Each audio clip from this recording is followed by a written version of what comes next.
বলক আসলে মাছটা ছেড়ে দিব। পানিটা বলক এসেছে, এখন আমি মাছগুলা একটা একটা করে ছেড়ে দেব। দেখতে পাচ্ছেন মাছগুলো আমি এখন ছেড়ে দেব। মাছগুলো আমি ছেড়ে দিতেছি।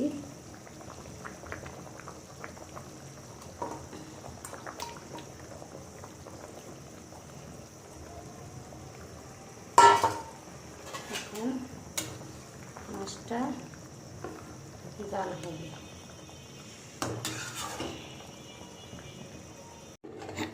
এখন হয়ে গেছে মাছ আলু ঝোল, আমি এখন নামিয়ে ফেলবো। হয়ে গেছে আমার মতো করে আলু ঝোল রান্না করবেন। আমি একটু ঝোল রেখেছি, আবার একটু জাল দিব ওই কারণে।